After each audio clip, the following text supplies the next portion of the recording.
Buckets. Hello and welcome to episode 43 of Two Man Game with Damon and Dom. I'm Damon, that's Dom, and you are the listener. Before we get into it today, please remember to like, comment, and subscribe if you're listening on YouTube. If you're on Spotify, leave 5 stars, download, and with either platform, share. Share. I've been doing this thing where every time I come up with a new way to share, this time I'm thinking if you know anyone that has those little planes that fly in the sky and make like the smoke. You know what I'm talking about? You can like the planes that like fly over and they like spell out words and Oh stuff. yeah, yeah, They're yeah. like two-man In the game. chemtrails with the Yeah, chemtrails, yeah, and they had the link up there too, so it's like a QR code. yeah. It's Yeah, just like, exactly. If you know anyone, let us know. Give us the hookup for that. But yes, it is episode 43. Shout out Thanasis Antetokounmpo. Pascal I was Siakam. gonna, That I that's a was, more realistic one, but yeah, I was just about. What's so funny is I was just thinking that, and I couldn't think of one. I was gonna say Andre Karolinko, but he was 44 or something. he's like 40. He's 47. AK-47 was his Okay, his okay, so his I like got, nickname. I got my We're 47. we're almost there. Don't worry. Yeah, and then we're gonna get into the big numbers that like I don't know. You can just shout out like Meta World Peace because I feel like he wore random numbers on like every You team. sure did, yeah. Um, but yeah, we got a lot to get into. It's been like 8 days since we last recorded. We had the NBA draft happen. We're going to talk about. We had some coaching hires. We're going to get into some free agency moves and some big trades as well. So lots of off-season stuff. Our first off-season episode now that the finals were kind of the thing we talked about last time. But before we do any of that, Dom, how are you this Friday evening, June 28th? Thank you for asking, Damon. I am good. I just played basketball for 2 hours with a good friend of mine. Shout out Walker. We had a lot of fun. We played 21 one-on-one, and I ended up winning. I was down 11-1 at one point, Oh, wow. and I came back. But if I made my free throws, it would have been better. But for whatever reason, they weren't falling today. But we were doing. I want to know. We can talk about this off the pod, but your rules for 21, because what he was doing is he would get to 21, and then he'd have to make like a half court shot to end the game. And if he That's not a missed rule. it, well, I kind of liked it. Well, it was not like half court. It was like in between the 3 point line and the half Oh, court. It was just kind of sure. back. But he missed it. If he missed it, then I basically had redemption. If I made my next shot, then we would keep playing. But if he made the next one, then it would end. Interesting. So I could have lost like 3 times, but he kept missing, and I just kind of kept coming back, and then I ended up getting to 21 twice, and then he came back. So it was like a really long, drawn out game. Plus, we're taking breaks because we get winded one on Yeah, one. I It mean was pretty that's a lot of basketball for a sure. lot of basketball, but it was really fun. It was basically a tie. He's a really good player. Hmm. But in the end, the better player won. So Wow, that's what matters. No, disrespect. no, I'm kidding. I'm kidding. It was really fun. My shots were going down toward the end of the game, but I'm good. I'm excited for the weekend. I'm gonna go with my roommates tomorrow. We haven't been out on the town in a bit, so that's gonna be fun. And yeah, I all this NBA news has just been like blowing my Oh, mind. it's been a lot. Yeah. It's been So a lot for and sure. before I ask how you are, I just wanted to give a shout out to you for adding so many great notes to this doc. So shout It's a out long one. Damon. It's a long one. It's a long one. We got some like there's some details and stuff in there. We're gonna talk about it, but a lot of it's just gonna be information that I think Mm-hmm. people should know about. And that leads me to my question. How are you doing? I am doing good too. It's been a good week and however long for me. I also played basketball today, which was nice, and twice last weekend. Um, Today was kind of interesting. We had a lot of people at the rec center. Um, we did a lot of like 4-on-4s and half court. And as soon as I get on the court, we're playing against a team of like four guys that are probably in between like 5'7" and 5'10", but they're relatively muscular, like in good shape or whatever. So I guarded like the guy that basically looked the bulkiest, and I'm like 6'3". I'm much bigger, but like I'm not in as great of shape, of course. And as soon as this guy gets the ball, he passes it to his teammate. His teammate passes it back to him. This is the first possession of the game. And his teammate says, "Yeah, go at that guy." And I was like, "Okay, that's how it's gonna be." That guy scored 0 points the entire game, by the way, because I locked him up. I play out, I was thinking about this. Like those guys were pretty, like they were much better than me skill wise. Like shooting wise and stuff like that. But I think I'm really good at like I think I have a really good basketball IQ, especially on defense, and I play like Yeah. good inside defense and like I can keep my guy from doing stuff and also help when needed. Like I have good awareness. Um, but my guy didn't score anything. And I was shooting pretty badly. I think I shot like 1 for 8 for the game. But And see, it's weird that's because sorry.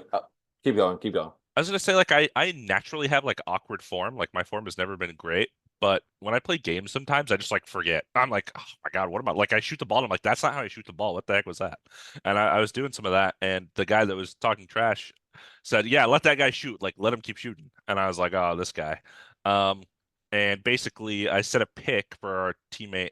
He went around, I popped for like a deep three and he passed it to me and that was the one shot I made and it was to game them.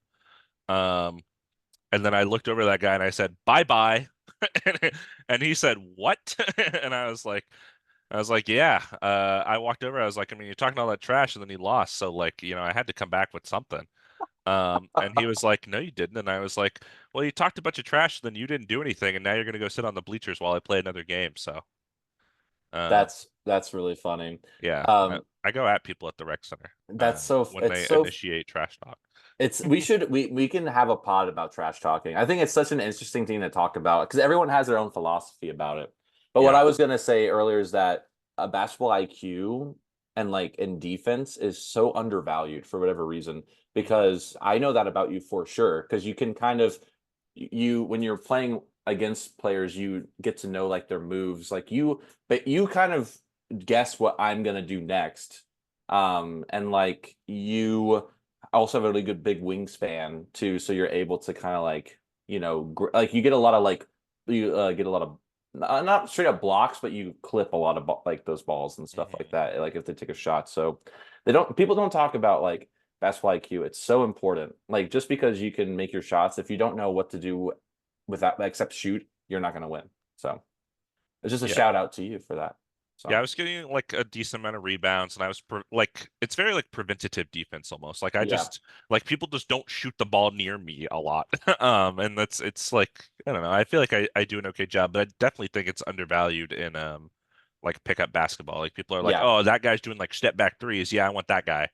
Yeah, Um, but it's like okay, but is he gonna help you on defense? Like, is he gonna get like rebounds for you? Is he gonna help? And yeah. um, But I played 4 games of 4-on-4, and at the last game, I was there from like 2 to 5. The last game, I shot a three, and I was at this point, I was really fatigued, of course. And it was short, hit off the front rim, and was like I was in the corner, so it was going towards the corner, um, out of bounds, and I tried to dive and like grab it and throw it back in, and I like extended my left leg almost to like a lunge position, and landed on it really hard. And I think I may have hyperextended my knee a little bit. oh And then I like God, shot around a little bit after the game, and I was like, nope, I'm going home. I was like, my yeah, leg does not feel yeah. good. It still is in some pain right now, but You might need to put some ice on it or something. Is it ah, swollen? I don't think so. This is injury talk now with two Menge. Yeah. Yeah, I was gonna say something about pickup basketball. Was it full court or half court? Half It court. was half court 4-on-4. Yeah. Okay, cool. If I remember what I was gonna say, I'll come back and say it. Great. Sounds Yeah. good. What shirt are you wearing? Well, I'm glad you I hope you feel better soon, honestly. I'm playing Sunday, so I'm going back Well, out there. you're day to day. Yeah, That's I'm what we'll day to day play. right Yeah, now. yeah, I that's also your played pickleball last night with some friends, so I'm getting active. yeah, that's Uh, good. I'm glad to hear that. I'm rocking the Pride Rocket shirt. I mentioned it last time. June is Pride Month, and it's about to be the end. A lot of people celebrate Pride this weekend, the last weekend of June. So Yeah. now that we're here, I thought this was the appropriate time to rep the Rockets Pride shirt. So Well, that's what I sure. got. What Awesome about shirt. you? Tell me about your shirt. I am rocking my Tennessee sweatshirt that I've had since I was in college. This is like my house sweatshirt I just wear at home. Hmm. And I'm wearing it because we'll talk about it a little bit later, but the Lakers at number 17 drafted Dalton Connect from Hmm. the University of Tennessee. So Yes, I sir. thought might as well wear it today out of any days, and I'm running out of things to wear anyways. I have a lot of hats left, and the thing is, the hats kind of mess with the hair, so Right. um, Gotta look good for the pod. I yeah. get it. And also, like, I was just Or thinking about it. post pod I'm activities. probably not going to do anything after anyway, so you probably could wear a hat. But I'm glad I'm wearing this. It's relevant and it keeps me warm. So that's Hmm. what's going on. Glad you're Um, warm. I appreciate it. I'm glad you're comfortable too. The shirt looks sick. Thanks, thanks. We got it. No, you weren't there. I got it with somebody else. Yeah, I don't know. Oh, yeah. I think so. The Pride shirt at the Rockets game like 2 years ago. Right. Yeah. Um, You have a pride hat too, right? If I remember right. I do. Yeah, I have a Pride hat. Here's the thing that irks me about this. Okay, Yeah. so this was the item of the game. So it's $12, as you know from going to some Rockets games with me. The item of the game was $12. The Hmm. hat was included with the ticket. I got the hat for free. Cool. However, at the same game that I got this shirt, I got a hat that is white. How does that make any sense? You don't like a white hat with a black shirt? Just one or the other. Go black hat or go white shirt. What are we One doing or the here? other. I get it. That would also throw me As off a too. person that's black and white, we can't have Yeah, we can. No way. That's really funny. But yeah, it makes sense why you're not wearing both right now. Probably drive you crazy. So, but yeah, I like Yeah. the shirt. Thank you. Thank Um, you. shall we dive into some injury and Olympic news? Yes, let's dive into some injuries slash Cool. Olympic news because that's what Uh, all three of these things have to do with. yeah, I also have some Olympic news too that I didn't add any notes to. I'm gonna throw it down here. Do you want me to go first? I'll go. I'll go. So, You got it. the Warriors, Golden State Warriors, are preventing Andrew Wiggins from playing on Team Canada in the Olympics because they look to trade him. That's not something I knew you could do. Um, Feels like it shouldn't be allowed. it should feels like it shouldn't be allowed. Like That's I want to super play for my weird. country. I want to represent my country, and they're not letting him. Sounds wrong to me. And it's because they want to get rid of him. It's like It's like we don't want you anymore, so and you can't play for your country. yeah, I It's guess like it's so like he doesn't get injured playing in the Olympics to hurt his trade value, I guess is the idea there. yeah. Um, I guess so, but like I guess I also don't want him to get injured. But the thing is he could play really well, right? And then people might want him more because last season when it was good. This is kind of like a redemption, you know? Hmm. I feel like. But um, anyways, that's very interesting to me because no one else is doing that. Everyone else is letting their team play. I mean, I know this is what I was gonna talk about. So Lithuania, they're Yeah, not in the Olympics just yet. They have to qualify. Their tournament starts Tuesday and in San Juan, Puerto Rico. So if they win that tournament, then they make it to the Olympics. But you know, Jonas Valanciunas, Domantas Sabonis, they're both going to play. right. I know Sabonis is a bona fide all-star, and he's going to be with the Kings for a while. Valanciunas is going to be a free agent, But are they um, trying to trade them? yeah, for sure. I get that, but I feel like that shouldn't be allowed. I totally agree. Yeah, Moving on, Kristaps Porzingis had surgery to repair a torn retinaculum and dislocated posterior tibialis tendon. We talked about that before. I still don't know what it yeah. is really. It's in the foot. I remember you mentioned it was in the Oh yeah, foot. it's at the top of the foot, I think. It's a Mm-hmm. super rare injury, yeah. And he's going to be out 5 to 6 months recovering. So that's going to be, of course, past the Olympics where he was going to play for Latvia, who's in the Olympics. And then obviously into the start of the 2024-2025 season, he'll be out for the Celtics at the start at least. So Yeah, best of luck to him on his recovery. absolutely. Hopefully he's back sooner rather than later. Remember when they And listed him day to day? yeah, and then he played And for then a he little bit. played. Like, and now you're gonna be out for half a year. Maybe you shouldn't have played. Guess you probably didn't even need him. But yeah, hopefully he's back sooner rather than later. I think the Celtics will be just fine though, because they have a pretty good bench to at least keep them afloat. I have a feeling they'll be fine. Yeah. Um, and one more injury, not NBA, but WNBA news. Mhm. WNBA rookie Cameron Brink of the LA Sparks tore her left ACL, and her season for the LA Sparks, as well as the opportunity to play in the Olympics, has ended. Yeah, I didn't realize she was signed up to play for the Olympic team. Or maybe it's not the like full USA team. Maybe it's like I know they have like younger teams or like select teams or whatever they're called. Yeah, Um, to kind of scrimmage with the other yeah. team. Yeah. So maybe it was Um, that, but also, second overall pick by Caitlin Clark. Good season for the Sparks so far. Yeah, super unfortunate. Also, because I'm probably going to go to a game July 9th with my coworkers. So, um, yeah, so I'm not going to be able to see Cameron Brink play, but it'll still be fun. LA Sparks games are really nice because tickets are cheaper Oh yeah. and also closer. Like you pay like not more than $14 for a ticket, and I'm in the lower level. Right. So, Right. pretty cool. Yeah. That'll be $800 for the Lakers. So Yeah, you know what? No, thank you. speaking of the Lakers, let's get into some front office news. After what Let's do felt it. like a long, long, long time, the Lakers finally have decided on JJ Redick as their next head coach, a 4-year deal for JJ Redick. I didn't put this in the pod, but he did say that this would be the end of Mind the Game as well as Old Man in the Three, which I'm more sad about that. You know, he's been doing that forever. Hmm. Yeah, I think he started when he was a player. So that's, he retired like 4 years ago. Um, Yeah. so yeah, that's unfortunate, but now he is in the Los Angeles locker room, and I want you, as the Lakers fan, to give your take, and I want you to tell me about that first introductory press conference because there were some interesting things said, I think.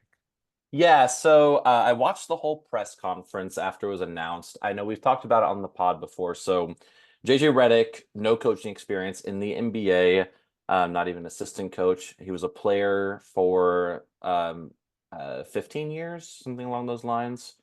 And yeah, so they announced that he will be the new head coach. They offered to Dan Hurley, who declined, and they brought that up during the press conference, which I thought was very interesting. They asked him and Rob Pelinka, how was they asked JJ like what did you think? Did you think you weren't going to get the job because they offered it to Dan? And JJ, I have to. So we have our doubts, but I really liked the press conference. I really liked his attitude about all the questions he answered very truthfully. The question about Dan Hurley, he said, "I know I don't compete. It's hard for me to compete with a two-time college like winning coach, which Right. hasn't been done in, what is it like 20 years or something, or Hmm. two back-to-back championships." So I understand that, but I know I also bring a lot to the table. I already have so many ideas, and we talked about that in my interview. And I just think he has a very mature outlook on the game. And I mean, I know you haven't really watched the podcast Mind the Game, but he's very good at explaining uh things and how the game works. And It'll be like a mini series. It's like 9 episodes, right? Like I'll go through it like a yeah, TV show. It's like one exactly. season, and then it's Yeah. over. That's honestly that I'm honest. I might watch them. I watched like the first three, and then I haven't been able to watch them since. But I'll probably do it like that. Yeah. So there was a question specifically toward the end of the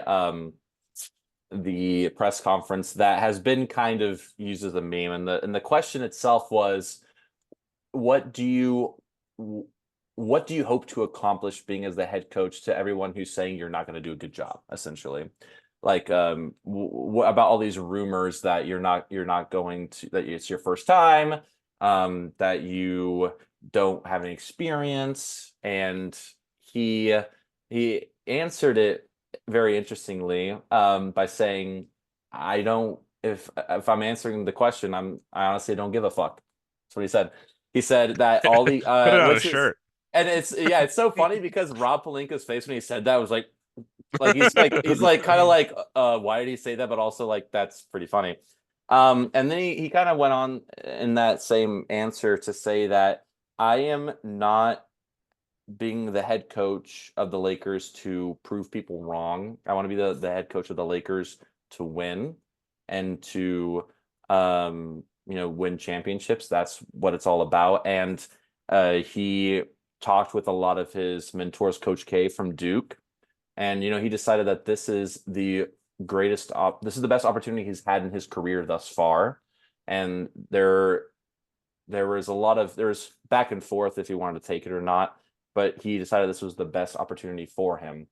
And he also said that he ended it by saying something along the lines of like, all I care about are the players and us, winning games and we go to the championship. That's all I fucking care about. He kind of ended like that.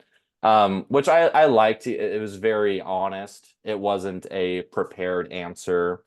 He could have said something along the lines of, "I respect their opinion," but it was nice to kind of get a look into what the kind of He uh didn't give the media answer yeah, which is nice. Is as also a it was former member of the media. So as a former member of the media, and also he didn't sugarcoat anything. I was it made me more it made me feel better about this hiring, and also Mhm. about how involved he already is. I mean, he was in the room during the draft talking to the people Did they you see drafted. the He was I guess drawing it's plays up yeah for drawing Dalton plays up Connect for Dalton already. Connect already. Yeah, Yeah, exactly. so like I really respect that, and that work ethic is I really hope we were talking about this. I really want a coach, and I think this is what anyone wants for their team, a coach that brings a culture to the team and that can stay around for a long time.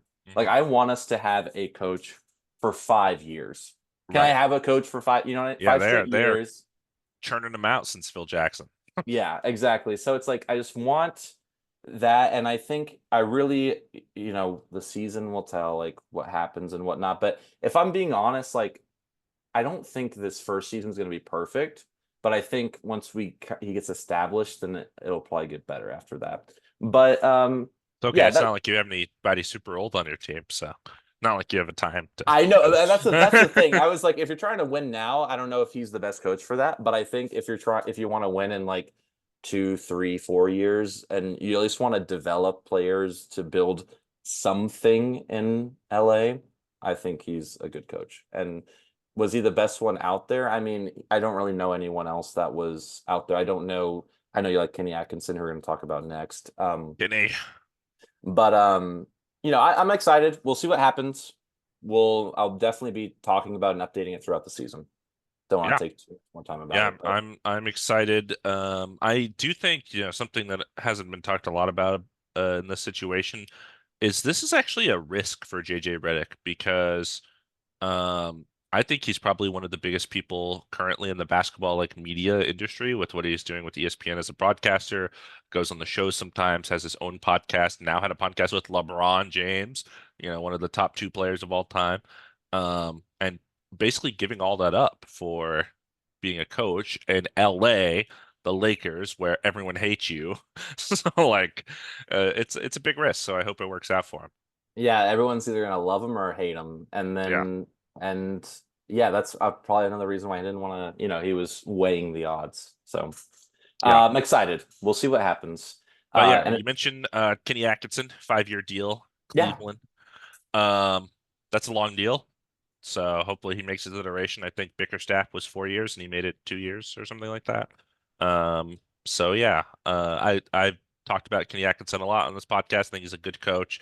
Last time he was a head coach was the Nets that had Karis LeVert and Jared Allen on it. So he has reuniting there. And he's been an assistant on the Warriors, their player development coach, and they've had good young players go through there. Jordan Poole, Trace Jackson Davis just had a good rookie year. Brandon Bajimski had a good rookie year. So Kuminga, Moses Moody. Like they have a lot of good guys over there that are young.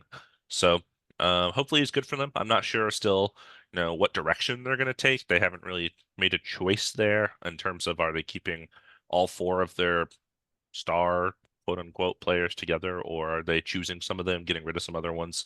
No word on that yet, so we'll see. But I think he's a good head coach, and I'm glad they have somebody they hopefully feel confident in. So we'll see. yeah, yeah, I'm excited. I was reading a little bit about his history. Like so last time he was a coach was Nets, and then he was an assistant coach, Warriors, and then like two other teams too. He's kind of hopped Mhm. around, but most recently Warriors. So it's nice to see that he has all that experience, and they're giving him a chance and a long deal too, which is very interesting. But we learned that just because you get a long deal doesn't mean you'll be around the Yeah, it whole doesn't mean time. you're going to make it the duration. You got to earn it. They'll just, I mean, Monty Williams is about to be getting paid for 5 years to do There nothing. you So, go. Yeah. but Also, other head coach news: the Minnesota Timberwolves have extended head coach Chris Finch on a 4-year contract extension through the 2027-2028 season. Obviously, I mean, they went to different conference finals. He's been doing a really good job there, just kind of getting better and better. He made Cat and Gobert work. mhm. I mean, that the evidence is there, and I'm excited for him to be able to stay around there. He's a good coach. Yeah, Yeah. And I saw a post that I thought was funny. Said, risky to extend a guy over 30 coming off an ACL tear as if he were a player, because of course he just had his ACL torn in the playoffs.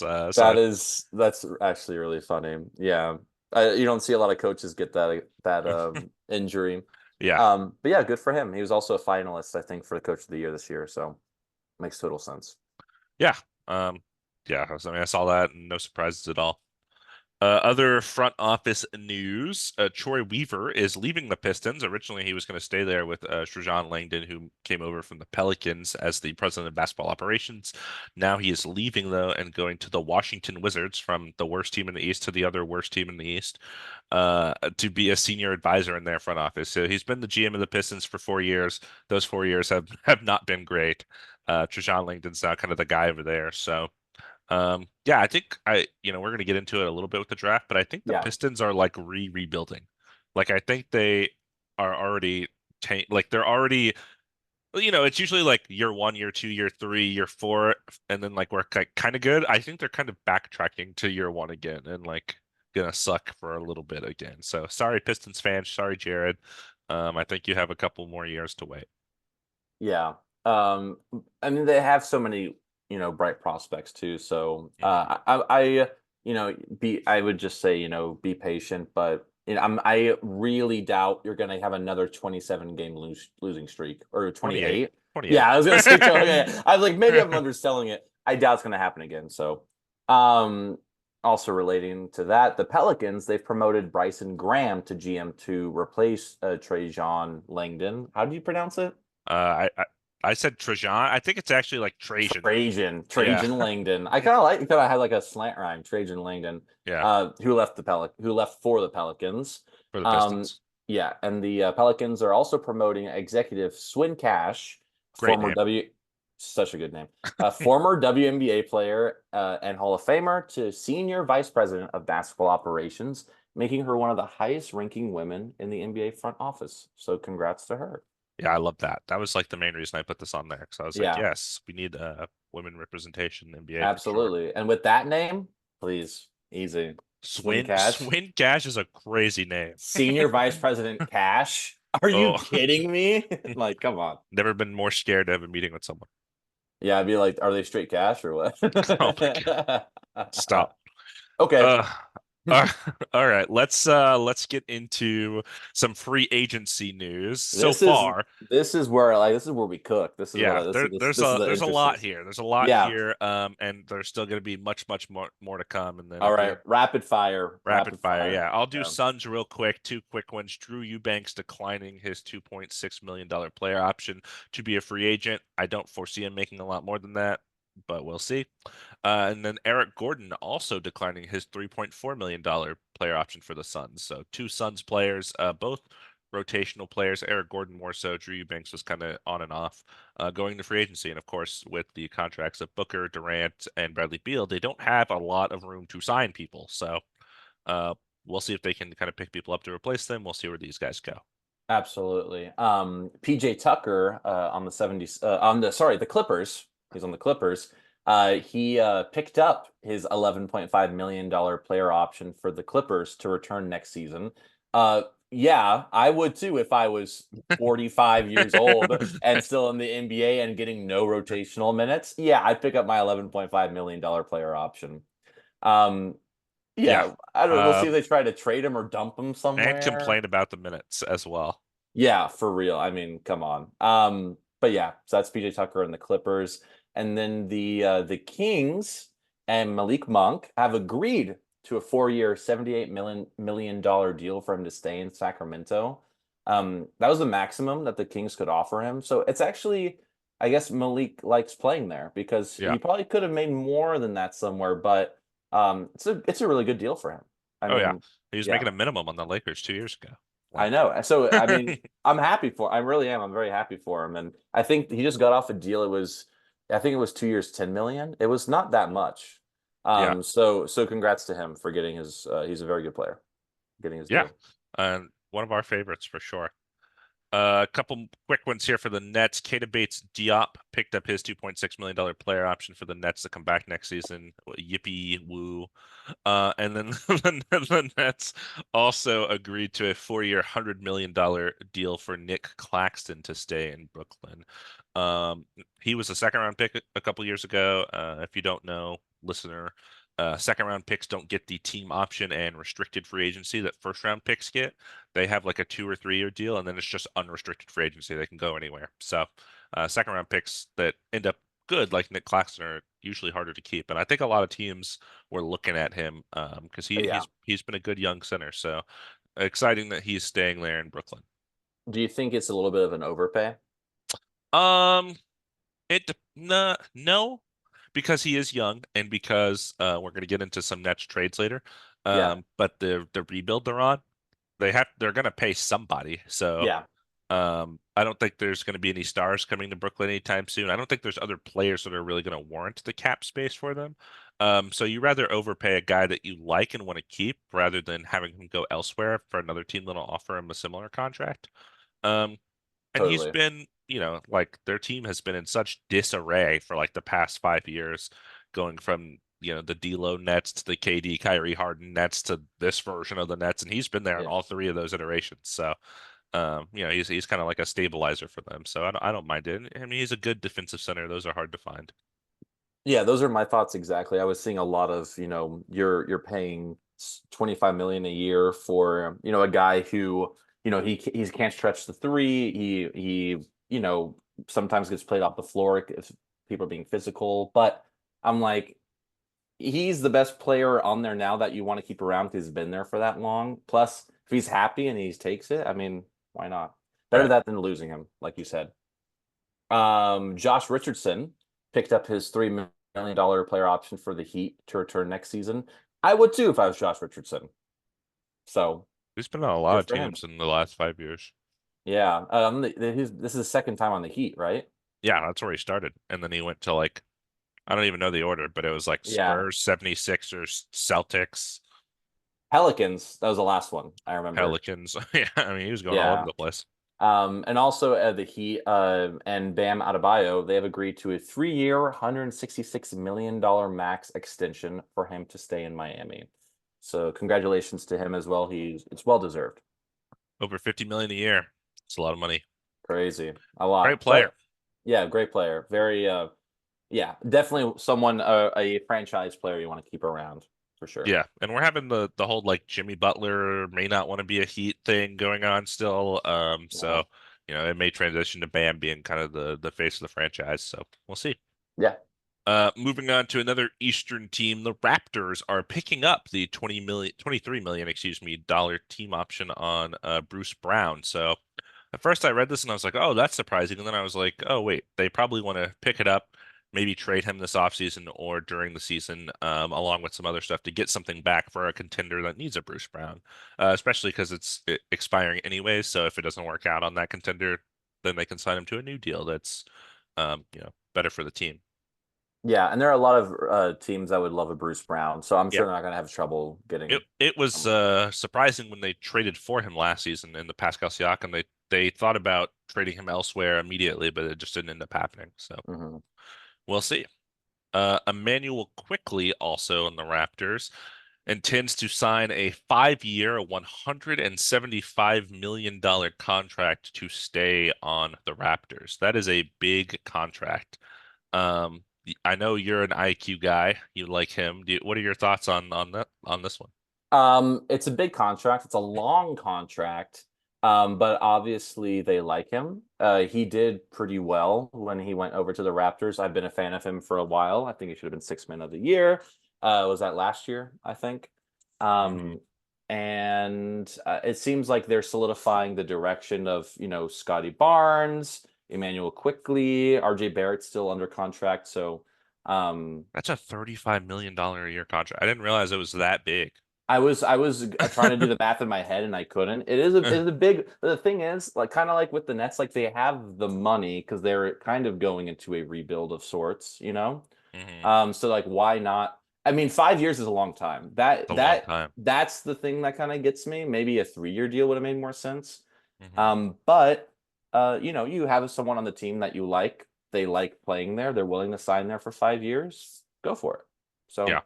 So, and in the same vein as Emmanuel quickly, Scotty Barnes, who I already mentioned, he intends to sign a 5-year max rookie extension that could be worth up to $270 million with the Raptors. That's a lot of money. I think the up to 270 million is like incentives if he makes all-star games, all NBA teams, things like that. Um, yeah, we thought 5 years, 175 was a lot. That's 100 more million dollars. So Yeah. good on you, Scotty Barnes. I mean, yeah, again, yeah, he's the face of the franchise right now. Something you got to do. And these numbers are definitely jarring right now. And we kind of did this last offseason when we first started going over some. But the CBA is about to increase. The salary caps are about to expand.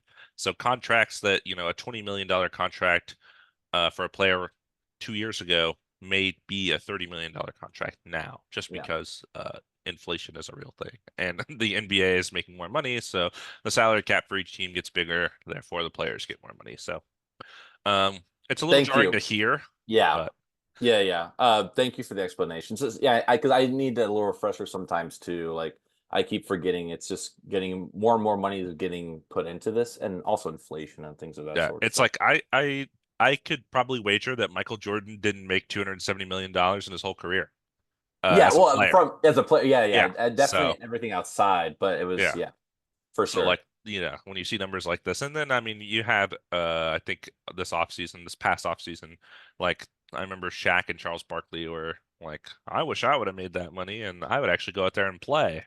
'Cause, they're talking about like load management and stuff like that. Yeah, But yeah, yeah, it's real.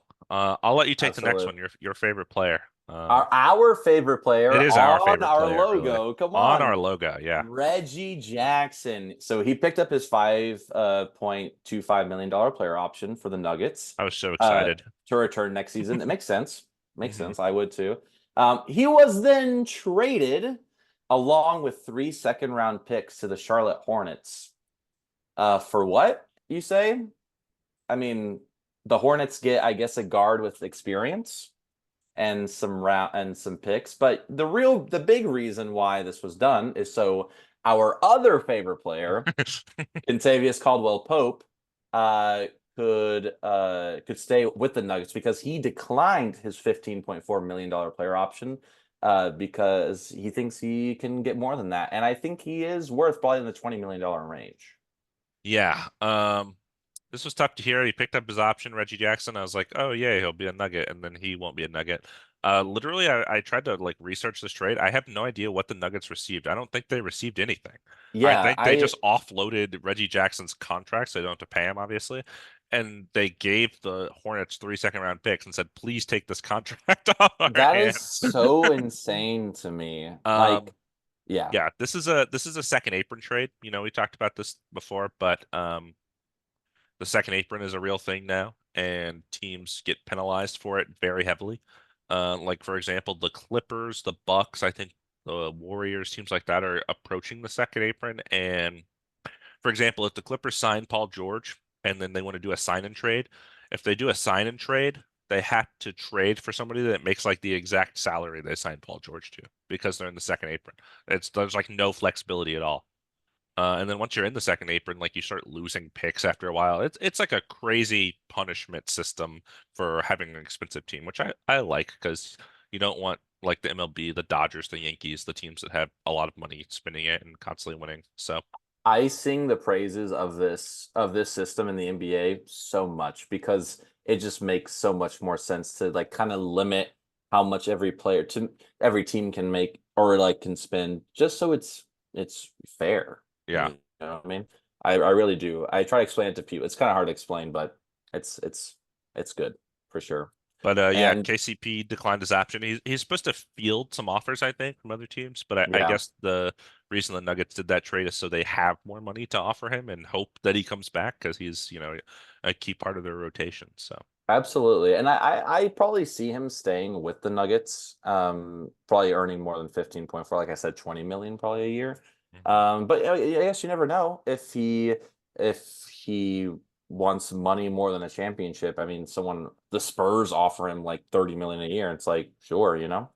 Right. And also relating to the Nuggets and Jamal Murray have agreed on a 4-year, $209 million max extension for him to stay in Denver. Obviously, makes sense No because surprise. he's second best player on the team and he's been there for a while, and good for him getting his money. Yeah. That was all the free agency news we had so far. Oh, I did forget to mention Oh, um yeah, Seth Curry got waived I saw that. Also, we and haven't is talked going to about re-sign, apparently. also. I don't know.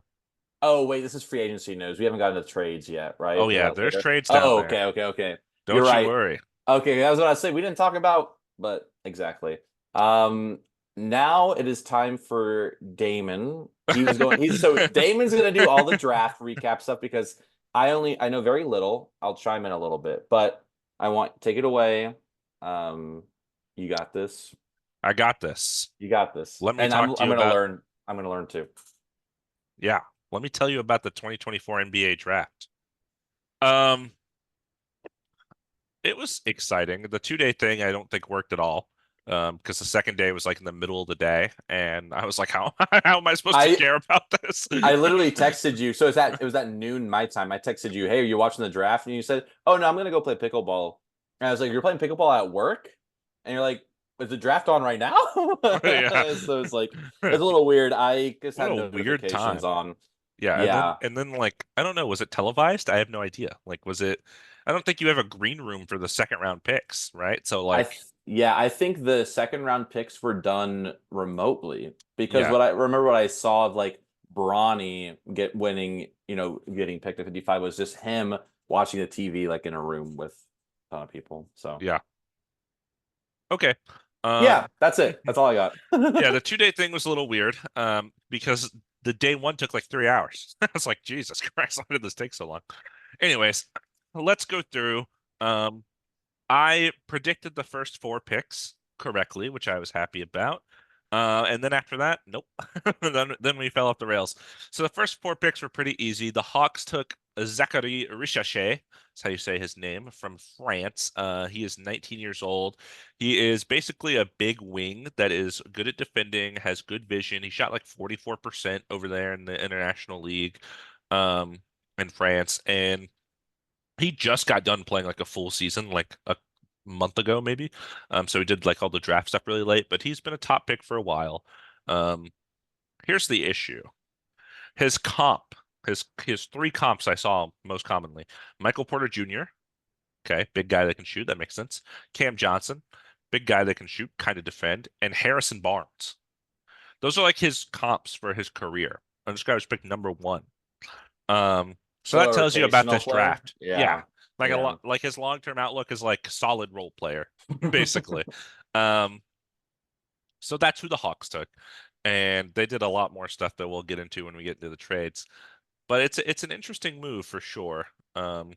For them. Yeah. Anyways, who they were mocked to take for a while was pick number two. That was Alex Sarr, who the Wizards took. But Alex Sarr actually refused to work out for the Hawks because of their front court depth with Clint Capella and Onyeka Okongwu and Jalen Johnson. He wanted to go somewhere where he'd have like a big role right away, and the Wizards are awful. So he was like, "Yeah, I'd rather not." I So mean, he didn't even that work yeah. out for them. So yeah, he's like a 7-1 center, also from France. I think this is the first time, yeah, first time since 2003, LeBron James draft class, that the first two picks were not from college. These guys were Very both from cool. France. So, Yeah. uh, Interesting. but yeah, he's been kind of compared to Evan Mobley. He's like a big 4/5, but he's like mobile enough to kind of play the in between. He can shoot better than Evan Mobley, but he's not quite to like Jaren Jackson Jr. or Chet's level yet. So he's kind of somewhere in between. Um, so that was pick number two. That was pretty simple. Wizards took a guy that I think will help a lot. They have like literally no center on that roster that I can even think of. Like if you ask Yeah. me who the centers on the Wizards rosters are right now, I can't tell you. I don't know. Yeah, they got rid of So Gafford. That was the only person I yeah. knew. Yeah. So no clue. Three, my Houston Rockets. We took Reed Shepherd from Kentucky. He's the best shooter in the draft. He's kind of like a Jalen Suggs almost. Like he's a really good shooter, but he's also good on defense. I watched a lot of highlights of him from Kentucky when they drafted him. He makes a lot of like kind of steals and gets easy fast break, points and stuff like that. Um, Kind of like JJ Redick, but he can play defense. That's like his like deal, basically. I didn't want them to take Reed Shepard. I actually wanted them to trade back, perhaps. But I really wanted the guy that was taken next, which is Stephon Castle from UConn. He's a great playmaker. He kind of played the shooting guard at UConn, but he ended up he announced in his pre-draft process that he wanted to go to a team without a point guard because he wanted to be a point guard. He didn't really get that chance in college because they already had other guards there, but he wanted to be at a place with a point guard.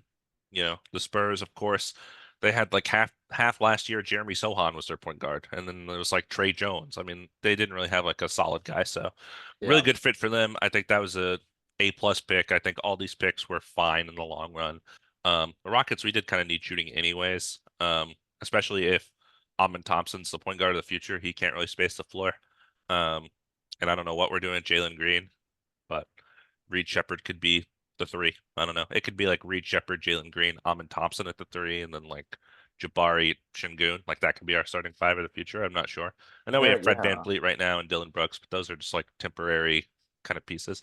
Yeah, that's so interesting. There's so many guards I'm excited about on the Rockets, Yeah. but there's so many. I mean, there Interesting. were so many a couple of years ago. Remember when he had Josh Christopher? That guy's not even in the league anymore. Ty Washington, come Ty on. Ty I know Washington, that he's guy's not still in really the in the league. league anymore either. He was He's like on the Pistons, I he's think.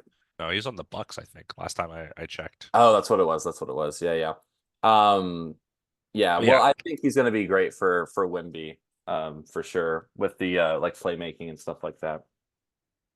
yeah, man, I wrote a lot of draft stuff on here. Okay, let's Keep it rolling. We're let's still yeah, moving. We're still moving. let's roll through. The pick number 5 is where it gets a little weird.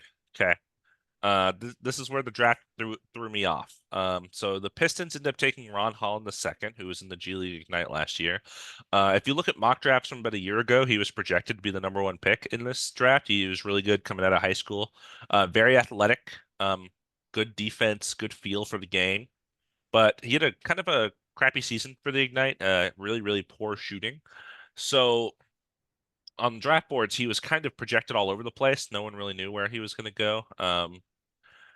The reason I had an issue with this pick is because if I tell you somebody that's athletic, good feel for the game, plays good defense, but can't shoot, the Pistons have like 3 of those guys already. They have For Asar real. Thompson, they have Jaden Ivey, they have Cade Cunningham. Like they have a bunch of guys that already can't shoot, and then they got another guy that can't shoot. So it was a little questionable for me. I know, we mentioned earlier they have new GM over there, so maybe he's just getting the guy he wants. He's not committed to the current people. I'm not sure. They have something to figure out in Detroit though, because there's no way they can run lineups of like Cade, Jaden Ivey, Asar Thompson, Ron Hollins. Like they're Jalen Duren, who also can't shoot. It'll literally be 5 non-shooters. It'll be like the 2004 Pistons out there. Yeah, and we don't need that again. We're But we yeah, don't. I don't know. I don't know if that'll work 20 years later. So they got to Yeah. figure that out. They got to figure out who they're keeping. I know it won't be Killian Hayes. He's already gone. He's already gone. Yeah, I was gonna say. Oh, And then pick 6, the Hornets took Dejounte Salon, also from France. I literally didn't know who this was, so that tells me you it's a either. bad Yeah. pick because it was pick 6, and there were it's funny. I think his name's Jake Fisher. He's a reporter for Yahoo, kind of like Woj and Shams, but for Yahoo. He reported the Hornets are trading pick 6 to the Grizzlies for pick 9. And I was like, oh, that's crazy. And then he said, oh, he literally like I just told you, this is a Woj Shams kind of guy. He said, "Fuck, they're actually keeping them." On his Twitter. Oh, It's that's like so a good. news reporter or Oh, whatever. that's So so funny because you type it out. You're like, he probably said out loud. It's like, I gotta type this out too. That's so funny. Yeah, I have no clue who that guy is either. yeah, I think I mean he was not good. I know that last season I looked at his stats. He was shooting terribly from the field. He'll probably be a fine NBA player. The reason this was not a great pick is because if they did trade back to 9 or 10 or whatever, he probably would have been there still, and Yeah. they could have got some assets. So that's the reason it was kind of questionable. Then somehow, all the way at pick 7, he's still there on the board. The Blazers take Donovan Clingan from UConn, back-to-back national champion. Um, He was projected as high as one on some draft boards. He was thought to be one of the better players in the draft. Big defensive center, clearly the best center in the draft. I mentioned Alex Sarr earlier is kind of like a 4 or 5. This guy's just a 5. Um, really good defense for sure. And it'll help the Blazers. They have DeAndre Ayton and Robert Williams. I don't think either of them are long-term options for a rebuilding Blazers team. They can move on from Ayton if they need to. Yeah, Robert Williams is always injured. Maybe Klingon will start on the bench and then eventually overtake Aiton's role. I'm not sure, but he's there at 7. You kind of got to take him because he could have went at sure. 3. Like he was there for a while. I'm going to talk about the team that was trying to trade up to get him in a little bit. But the first trade happened at pick 8. The Spurs. At first, I thought the Spurs picked this guy and Stephon Castle, and I was like, the Spurs are gonna rule the world in a couple years because I really liked this guy too. But they traded this pick for a 2030 pick swap and 2031 first round pick to the Timberwolves. And the Timberwolves got Rob Dillingham from Kentucky, who is, or is he from? No, he's from Duke. Where is he No, from? Kentucky, Oh, he is Kentucky. from Kentucky. Yeah. You're right. Don't doubt myself. Never doubt Um, yourself. he's a really good kind of slashing defensive guard, kind of like I want to say like Allen Iverson, but that's a crazy comparison. But in terms of like he's not like a much of a spacer, and he's very like pick your pocket and run the floor, like a De'Aaron Fox, maybe that's a good example. Yeah, Um, so yeah, he looks really good. I think he'll be really good for the Wolves. I think he'll complement Anthony Edwards really well. He'll learn from Mike Conley, which is huge. yeah. Mentoring how to play making stuff. So that's good. Mike Conley's old. The Timberwolves want to be good now and good in a couple years. So why not draft a good backup one? Because they didn't really have that. They were doing a lot of Nickeil Alexander-Walker playmaking. Jordan McLaughlin wasn't getting many minutes off the bench for them. So Yeah, Monte Morris is there, but I mean I he's forgot doing what he Monte Morris can. was there. Yeah. And I mean it makes sense in the Timberwolves. Like, you don't know how the seventh graders are right now. Just give it to the Spurs. Yeah. Because that's who Yeah. they traded for seventh graders. Yeah. Literally, that picture I sent you, that was Yeah, so it's funny. so funny. Just two kids. It just Just said two the Rob children. Dillingham trade package. It's just two middle schoolers. Yeah. Yeah, I was listening to a podcast and someone was saying like, what's his name, Tim Connolly, who's the GM of the Wolves. He's like, I won't be here in 2031, so like, I don't care about these picks. That's funny. That's really good. And then pick 9 was what I would say was probably the worst pick in the draft. See, I had a lot of questions about this, but you talk about it real quick. So the Grizzlies jump up, or they don't jump up, they were here. They take Zach Edey from Purdue. He's not from, he's from Europe somewhere. He's from Canada. No, he's Oh, he's from Canadian. Canada? Yeah, I don't know why he looks so European to me. he does. He's from Toronto. I remember I was listening to the draft. They were I talking definitely about it. remember talking like hearing about him like doing Canada Olympic stuff. So Yeah, that definitely makes sense. From Purdue, yeah. So he's big. He's 7'4". Like Wembanyama, I think is also 7'4", but he's big. He's like 300 pounds. And he dominated in college on the inside. Purdue had a championship run to the championship game, mostly led by him. There are a lot of questions though on if his game is going to translate to the NBA level because he's big. He's very slow-footed. In the NBA, that causes problems for even guys like Rudy Gobert, who's won 4 Defensive Players of the Year. He still gets cooked by guards. So that's a big question for Zach Edey. He does have a motor. He would play like 35, 36, 37 minutes of a 40-minute college game. And that, I mean, that's a ton. So that's really good to see. I just don't know, what his ceiling is. And I think this is a little bit of a reach. I think if you wanted that, so it's clear going into the draft, the Grizzlies wanted a center. They were the team trying to trade up. They tried to trade with Detroit. They tried to trade with Charlotte. I think they tried to trade with the Rockets to give us Marcus Smart and pick 9 for pick 3, and we declined that trade.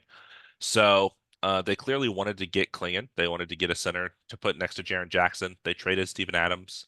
So they have like no center on their roster right now. It's like Jaren Jackson and Brandon Clark. They traded Xavier Tillman last year as well. yeah, So they got like nobody. They're at center. So they ended up going and getting Zach Edey here at 9 because Klingon was just taken. I think they could have drafted somebody else and then maybe traded a guy, for pick 15 or something like that.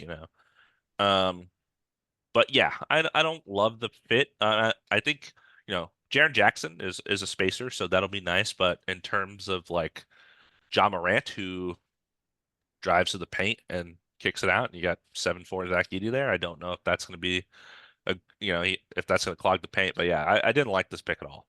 Did you see the clip from Rush Hour that John Morant posted on? I did see that Dude, clip. that Yeah. made me crack up.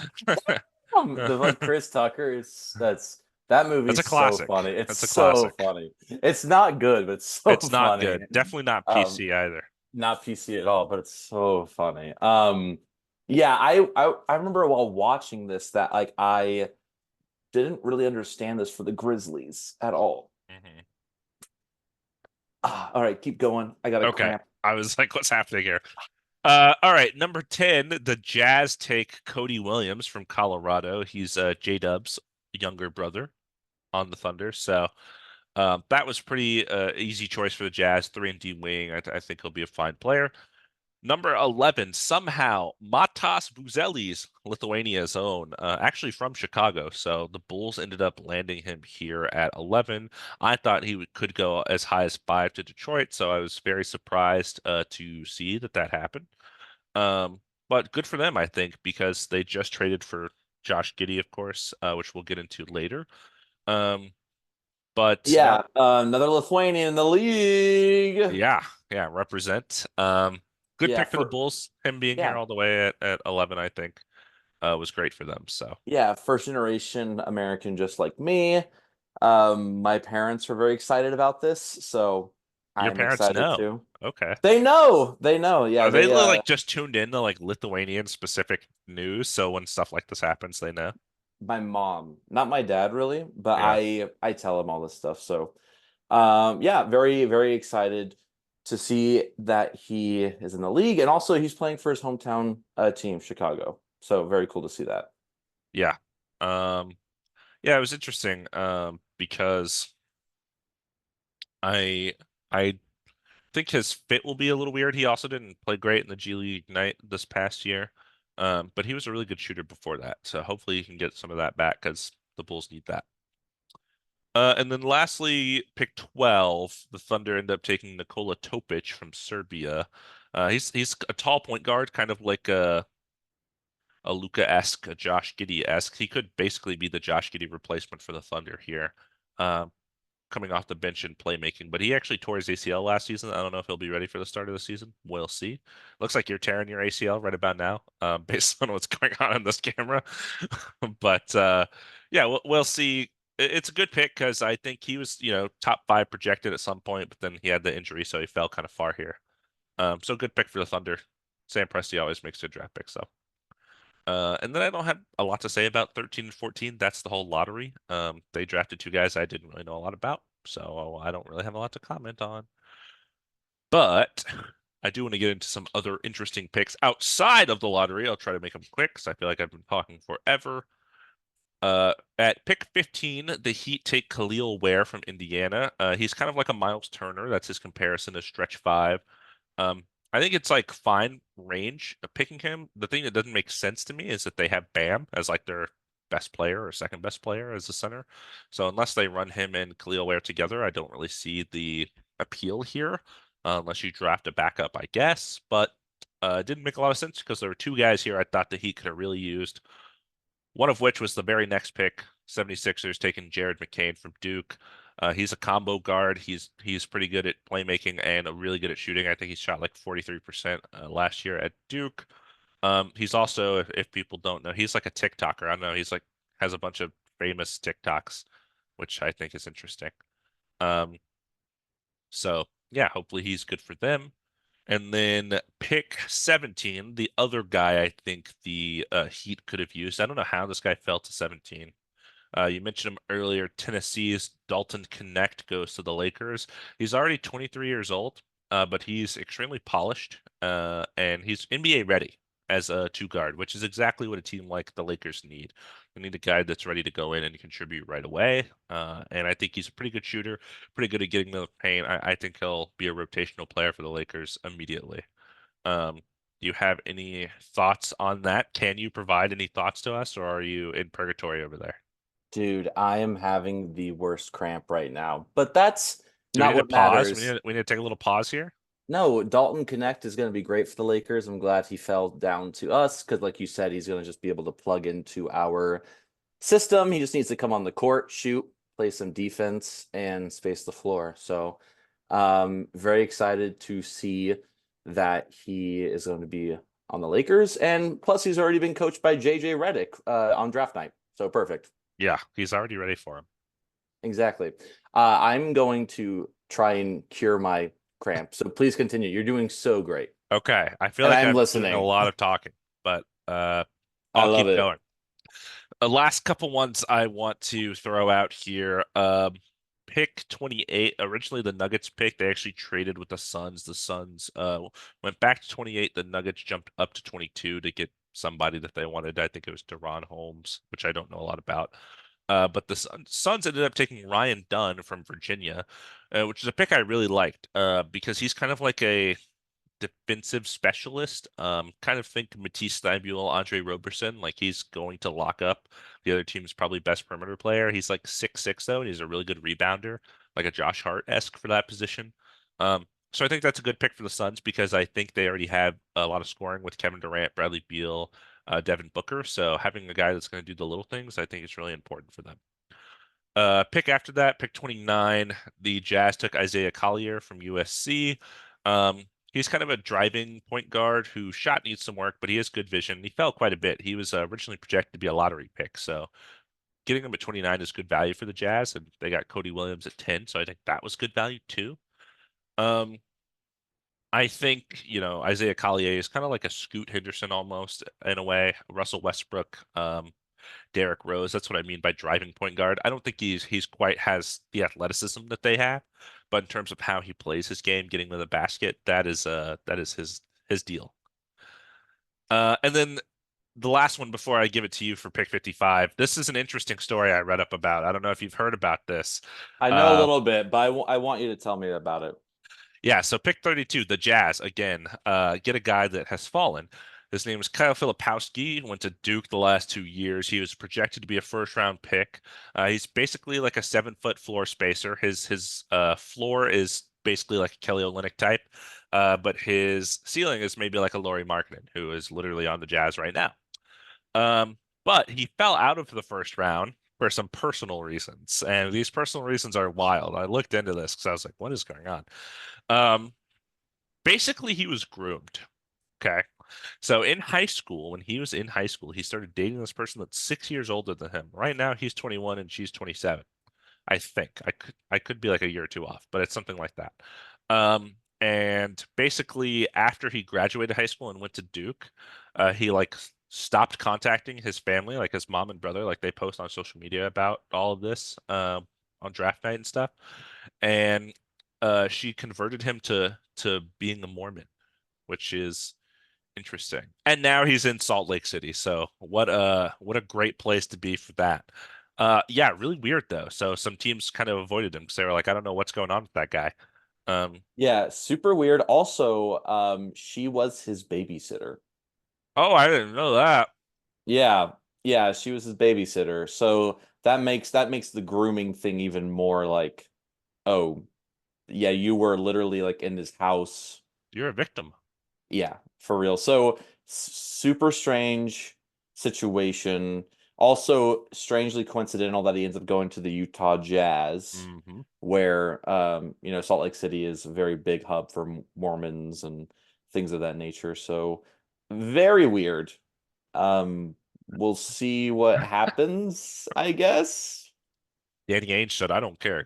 Give me that guy. Then I say, give me that 7 footer. I need that 7 footer. I need him right here because they don't Uh, really. I mean, they have Walker Kessler, who's a very good center. So I John mean, Collins is a Jazz. yeah, but is he going to be there for long? That's a real I don't question. know. He was on the trade block for the Hawks for 4 years, and now he's already on the Yeah, trade block for the Jazz. yeah. Well, figured he's also to me he's like a four, and they already market him, but I guess he's good off the bench. I don't know. That's a We'll guy they see. should trade. That would be interesting, wouldn't it? They But have so yeah, many young guys on this team. they do. They do. You know who else just got a young guy? Who else? The Lakers at round two, pick number 55. The Lakers took Bronny James from USC, LeBron James' son, if you didn't know that. And was I surprised? No. How do I feel about this pick? I'm indifferent because I was thinking whoever we picked at 55 was not going to play any minutes anyways. Exactly. Exactly my Getting Bronny is history, and I mean, LeBron's gonna be happy. And I just was thinking about this last night. Like, imagine you are on the bench of an NBA team and your dad is right next to you. Isn't that crazy? And he's like, you're wearing the same gear and everything. You're in the locker room. Super weird. It's like at the workplace. It's like, yeah. Yeah, it's Anyways, it's it's strange for sure. it's strange, but it's also going to be pretty cool. Yeah. I mean, I can't wait for them to check into the game together. yeah, What a moment that will be. that will be crazy. Or And like I guess LeBron will start and Bronny will come off the bench at some point and yeah, I don't know. I don't even know if he's gonna get on garbage time. Like we have so many people. you're gonna Like send him to the G League. I don't know. Maybe at one point, he's 6'2". Like he's LeBron's not gonna say start him. Start him over D'Lo. starting over D'Lo right now.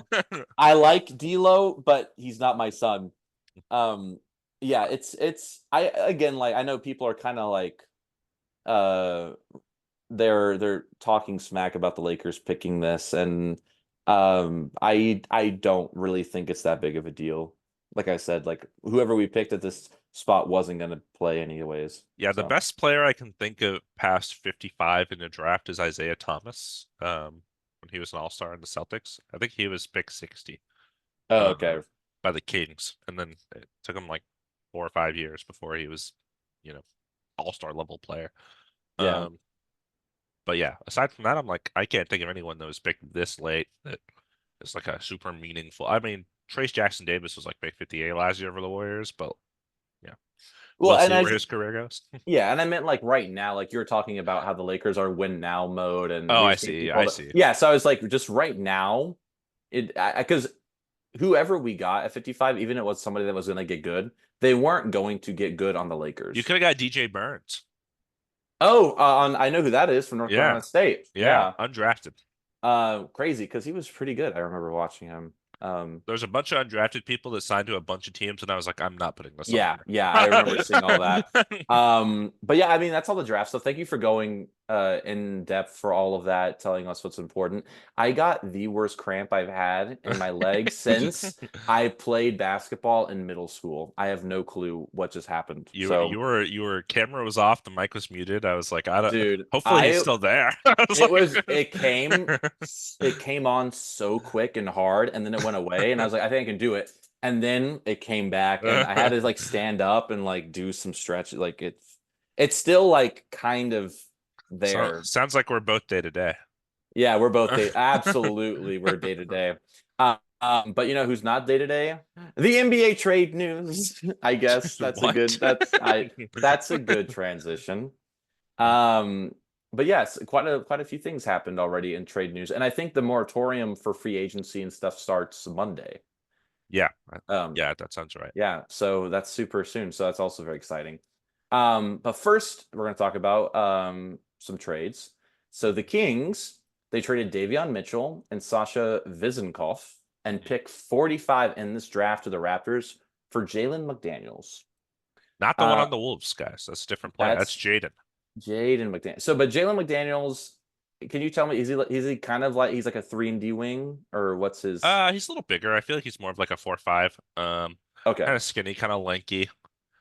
but defender, right? Is that like that's why they got him? Yeah, I mean, the fact that you're asking this is not good for the Kings, right? Like they traded for a guy that you're like, wait, who's that guy? Yeah, I mean, And Davion Mitchell I liked him quite a bit, but he was off not in night, the rotation. Yeah, which is I didn't they signed two-way player Keon Ellis, and he just took over his job. for real. And then Sasha Vizenkov had like one game where Yeah, he was just unstoppable from three, and then was kind of silent the rest of the time. So, um, interesting trade, but for guys that weren't getting as many rotational minutes as maybe you wanted, so maybe they see something in him that we don't. yeah, I guess. I know I texted you when we went over that draft where Davion Mitchell was selected, and like three picks after him were also like three disasters, and then like Yeah. three picks before him were all pretty good players. So the Kings just got unlucky in their spot in that draft. I think I don't even remember all the picks after them. I know one of them was Josh Primo. Um, Oh yeah, I remember you sent me a whole list. I was like, yeah, ugh, not a good yeah, one. and like the two people right after him are like also like not great NBA players. So. Yeah. But yeah, that's not the only trade that happened. The Mavs have traded legend Tim Hardaway Jr. and three second-round picks to the Pistons for Quentin Grimes. So this is one of those things where the Pistons are like, we'll take your bad contract and we'll get some assets, but they also lose Quentin Grimes, who's like a good young player who's been there for half a season. So I guess Trajan Langdon already decided he hated him, and he got he got rid of him. Good for the Mavericks. We don't have to look at Tim Hardaway Jr. hit the backboard anymore. So that's nice, I guess. Maybe Grimes will get some rotational minutes. We'll see. Yeah, we'll see. I mean, I knew the Mavs were going to trade him anyways. I assumed that they would be getting someone a bit more like a 3-and-D wing, not really another guard in Quentin Grimes, but he's a good young player. Yeah. Will probably be more valuable than Tim Hardaway Jr. Will probably get minutes if they get into the playoffs, but we'll see how the season goes. Yeah. It also frees up room for them to offer a big part of the mid-level exception to Derek Jones Jr.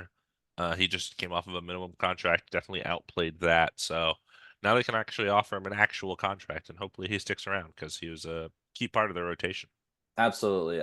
Very happy for him because I'm sure he's definitely going to get money this offseason if it's with the Mhm. Mavericks, with somebody. Kind of bouncing around. I've always liked him. Always been a good player. Always liked him wherever he went. So hopefully he's kind of found a home Name every with team Derek Dallas. Jones Jr. has played for. Blazers, Bulls, Heat. Good. Thank That you. was quick. Yeah, I was thinking about it while talking about it. I was like, yeah, I remember him in the Blazers. I liked him there. I remember him in the Bulls. I liked him there. I remember him in the Heat. I liked him there. Yeah. High Yeah, flyer. Airplane mode. That's his nickname. That's a great nickname. that's a good one. I like that. Off night, not a good one. You don't like Uh, off night? I think off night's kind of cool. no, off night's not cool because it sounds like he has an off night every night. He makes the person he guards have an off night. To me, it sounds like he has an off night every night. Well, he did because he got Yeah, traded. I know. That's anyways. I like airplane mode. Airplane mode's very good. Give me the next trade. Oh, I got you. So the Wizards have traded Denny Avdia to the Trailblazers for Malcolm Brogdon, pick 14 in this draft, a 2029 first round pick, and two second round picks. Big package. Yeah, pretty big package. Wait, the Wizards traded Denny Avdia. So the Wizards got the first round pick and the two second round picks, right? Yeah. Okay, I don't know why my brain died for like a second. That is a pretty big package for Denny Avdia, but maybe they see something in him that he'll probably start. He should start on the Blazers. Jeremy Grant needs I to. was gonna say if Jeremy Grant's there, he's not starting. Yeah, no, he Jeremy Grant. The Blazers need to pick a direction. Jeremy Oh Grant no, their should. direction is rebuild. They Yeah, they don't need to pick. That's what they're doing. you're absolutely right. Jeremy Grant shouldn't be a part of it. Yeah. Denny Avdia starting would be nice. Yeah, you get a Um, starting lineup of like Scoot, Anthony Simons, Shaden Sharp, Denny Abdia, Donovan Clingan eventually. That could be okay. yeah, I mean, depending like how they all develop, Shaden Sharp is good. Anthony Simons is probably the best player on that. Yeah. But yeah, if they all develop well, I Denny still believe in Abdia had like a Scoot. really good last 2 months of the year. Yeah, I remember seeing that he had some really good shots. Like the Lakers almost lost to the Wizards, and he was part of that Yeah. reason. So, yeah, we'll see how he. Malcolm Brogdon to another team. Yeah, that's crazy. You think the Wizards are going to keep him? No, but Okay, I guess it depends on if they get something for him or not. yeah, for sure. Um, Tell me about my Bulls. They're going to be my Bulls now because they have a Lithuanian. Oh, So, okay. Got it. The Bulls, in a rare 1-for-1 trade, traded Alex Caruso to the Thunder in exchange for Josh Giddey. Worth noting that the Bulls declined a trade for two first-round picks from OKC at the trade deadline. OKC does have like a billion picks, so I'm not sure what picks, from what teams, what year, and all that, which is important. And then they also declined to trade for pick 13 in this draft, as well from the Kings. So this is what they did. They took Josh Giddey. They said, let's take a shot on a young guy. I think this is really good for the Thunder. Um, Alex Caruso is a great role player, good veteran. He's going to defend. He's going to shoot really well. He shot like 40% from three this last year. And the Thunder, despite being like the number one three-point shooting team in the regular season, their shooting definitely fell off in the playoffs. So hopefully Alex Caruso can be a kind of a stopgap there. Josh Giddey, of course, got kind of played out of their rotation because he couldn't shoot. So now that issue is addressed. Apparently, they had a conversation with him saying like we'd think it'd be best if he came off the bench. Um, and he was like, I don't wanna. So can we go? Can I go elsewhere? He kind of like requested a Oh, with trade the almost. Thunder? Yeah, Yeah, yeah, gotcha. yeah. Yeah, Now he's in the Bulls. So the Bulls should have gotten some picks from that. That's yeah, crazy. probably the Thunder have so many of them. So They could have gotten something like so some second round picks whenever, but like yeah, that's great. That's the only. I don't mind this trade. I hope it's a sign of things to come for the Bulls that they're deciding to offload I Levine. saw a report that said they want to trade Vucevic. Okay, I They just mean, extended him, but they want to trade him well, good start, but then there's also two other players on your roster that you should try to move to get some good young players. But for sure. yeah, we'll see. Again, like great trade for the Thunder. Josh Giddey in Chicago, sure, playmaker can help Kobe White out a little bit. Fine with it. Backcourt, yeah, Take a chance. fine He's with that. 21. Like he's been in Yeah, the league 3 years, but he's really young still. yeah, and I mean, if you got picks out of this, then I would like it for the Bulls more. But Yeah. for what it is, it's fine for the Bulls. I mean, Look out just for the like Josh Giddey to Andre Drummond lobs. Look out, world. that would be a sight to see. What number is Josh Giddey going to be? Because Drummond's already number 3. That's true. Any number that's 33. under 18. Oh, I set you up for that one. I like that. I like that. I mean, I don't like that. I don't like that. I don't like that. If you don't get that joke, It's a that's very good probably a joke. good thing. Yeah. Anyways, let's pop over to the Hawks. So we got Yeah. some Hawks trades going on. So the Yeah. Hawks traded AJ Griffin to the Rockets for pick 44 in this draft. So tell me a little bit about that, Mr. Rocket. Yes, it's me, Mr. Rocket. I like this trade a lot. I liked AJ Griffin his rookie year. I think he made an all-rookie team 2 years ago. Um, and he only played, I was looking at this earlier, he only played 20 games last year for the Hawks. He was just not in the rotation a lot. I think Mm, part of the reason is, perhaps he's not a Quinn Snyder guy, and Quinn Snyder kind of took over randomly after the Hawks fired Nate McMillan. So maybe he was good with Nate McMillan, not good with Quinn Snyder. I don't know. He's kind of like we've said this 100 times in this pod, but he's a 3-and-D wing essentially. He shot like 44% from three at Duke, so he's like a shooter, for sure. And I remember when the Hawks played the Rockets, he lit us up, his rookie year, and we traded the second round pick for him. He was pick 16 2 years ago, so like I'm totally fine with that. Um, and I don't know how much playing time he'll get. This is an issue the Rockets have seemed to face in the last 5 years, where we have so many guys and we just don't play some of them. But hopefully he can fit in there somewhere. I don't know, backup shooting guard or something.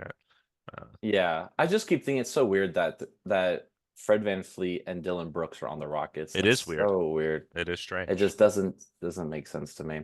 And so this is the big Hawks trade. Yeah, So they made a decision and they decided to trade Dejounte Murray to the New Orleans Pelicans in exchange for Dyson Daniels, Larry Nance Jr., a 2025 Lakers first round pick, and the least favorable of the Pelicans Bucks 2027 first round pick. So I believe those are leftovers from the AD trade, yeah, Anthony Davis trade, and then Drew Holiday trade. yeah. Um, Correct. I just remember these trades. That's basically it. I want your opinion first. Okay. Um,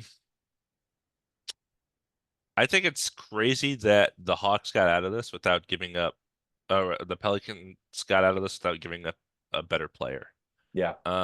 Dyson Daniels is good young player. He is kind of another tall point guard. That's like his build.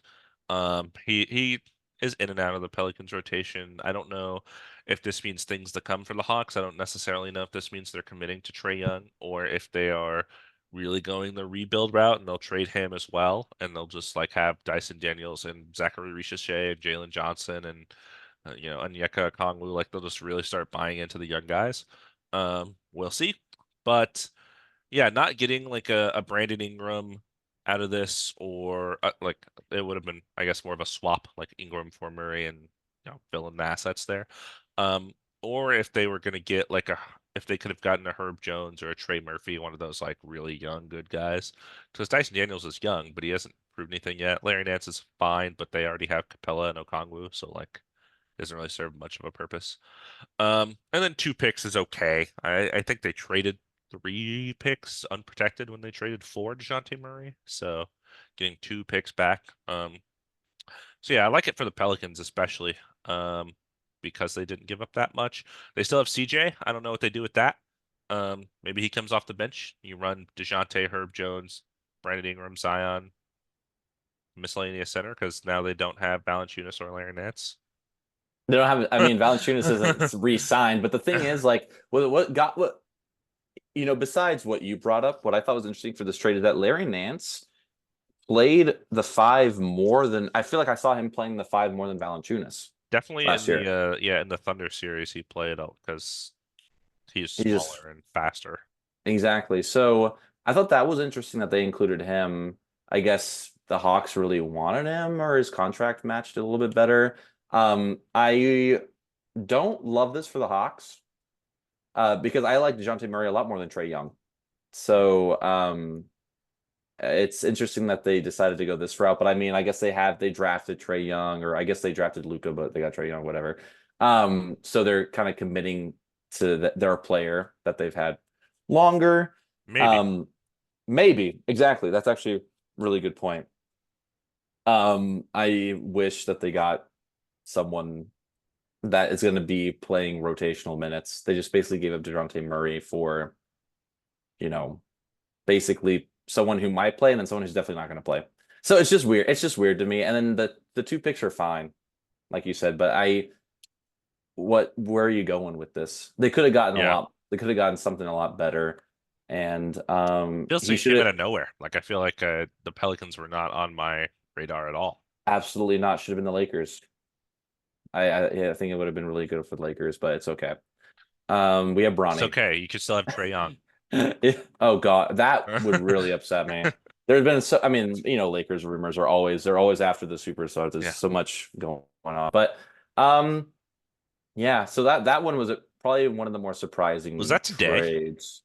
That was today. Yeah. Yeah, crazy. This is why All we right. wait, This is why we wait to Yeah, do. exactly. If we would have done this, if we did this like the pod yesterday, then we wouldn't have been able to talk about Wouldn't have been DeJounte able to talk Murray. about, yeah. You I'm know, it's interested. I hope the Pelicans figure it out. They got an interesting team. They should probably I still get rid of Brandon Ingram, but I agree with you, for something. and they could be scary. I So, think that every year, and they always get out in the first round.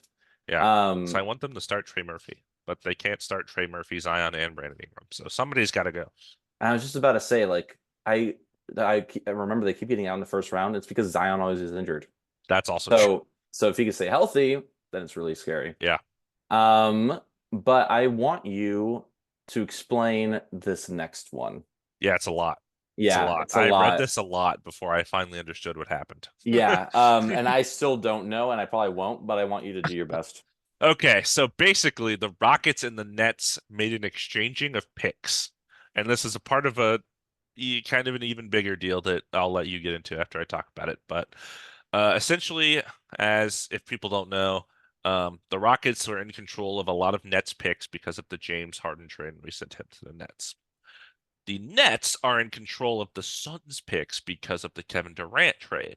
So the Nets are a bad team. They want to rebuild. They don't have their own picks, but they do have the Suns picks.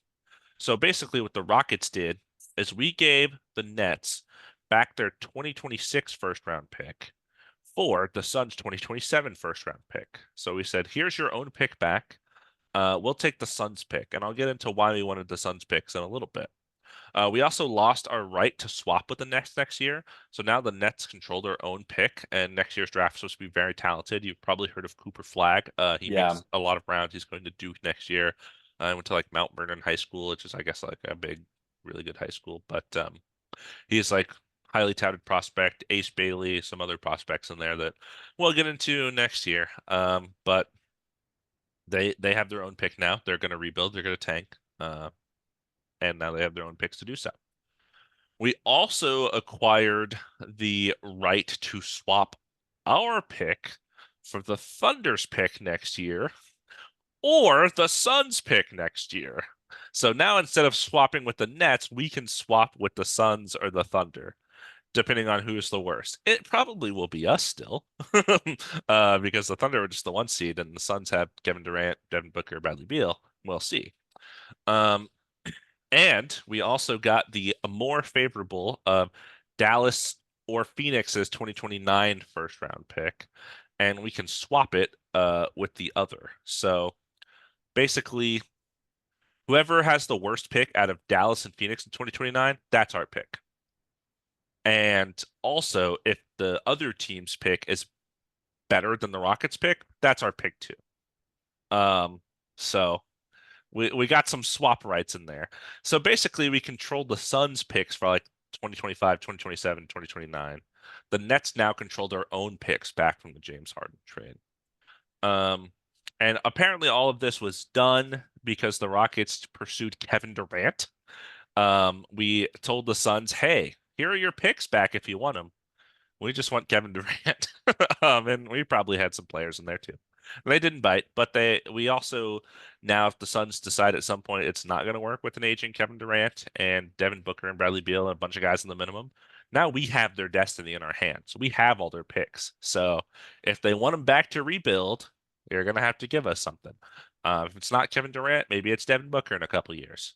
I don't like Devin Booker, but he's a talented player, and I wouldn't mind him on my roster. So basically, we gave the Nets back their picks to get the Suns picks to trade for the Suns players, and the Suns didn't want to. But if they do want to eventually, we have their picks, so we can give it back so they can rebuild. Okay.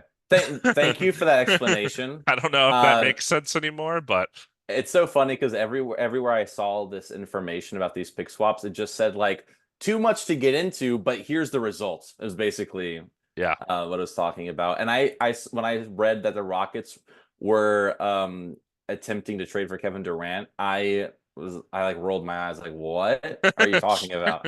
Like, oh, you're rebuilding? Oh yeah, for sure with Kevin Durant. I don't Yeah, know. I didn't. I'm glad we haven't. I hope it doesn't happen. I love, Kevin Durant's one of the most talented players I've ever seen play basketball, but he's like 37 and he Yeah, gets injured now and then, and the Rockets aren't good enough. Like whatever we give up for Kevin Durant, we're not going to be a title contender. yeah. So like, what's the point, Just we'll be Kevin a Durant second can. round exit at best. Like, Yeah, for so real. like, not even worth making that trade. Devin Booker, I think that's a different conversation. He's a Yeah, lot younger, has a lot more years in the league. If we gave back the Suns picks and Jalen Green for Devin Booker, yeah, sign me up. I'll yeah. do that 100%. But Kevin Durant, yeah, he's just too close to the end of his career, I think, for it to be worth it. I totally agree with you. And I also like the idea of the Rockets developing their players more instead of just trying to buy a superstar or something Yeah, like I think that. it's because we have Maybe Ime Udoka, and he's like, I'm gonna win, yeah, basically. that makes sense. Also, like you don't want to trade for a superstar that's like, I don't want to be traded. You know what I Yeah. mean? And then he gets here and he's disgruntled, and then he's not going to win because I mean it's just him. Kevin Durant disgruntled? Are you sure? Um, History would show us that he never gets disgruntled. I am a little sad because I think the Nets are so bad right now, and now we don't have their pick anymore. Um, but they Yeah. were going to be so bad. And Yeah. tell me another reason why they're going to be really bad next year. Yeah. Here's another reason why. Who was the best player on the Nets last year? That would have been Mikal Bridges. Mikal Bridges. Well, he's not a net anymore. Oh, He was traded. So Mikal Bridges and a 2026 second round pick to the Knicks in exchange for Bojan Bogdanovic, hmm 4 unprotected first round picks from 2025 2027, 2029, and 2031, a 2025 protected Bucks first round pick, and a 2028 unprotected pick swap. So That's a lot. Bojan Bogdanovic, a aging player who can shoot the three, might come off the bench or not at all for the Nets, Who and cares? Who's watching the Nets, hella man?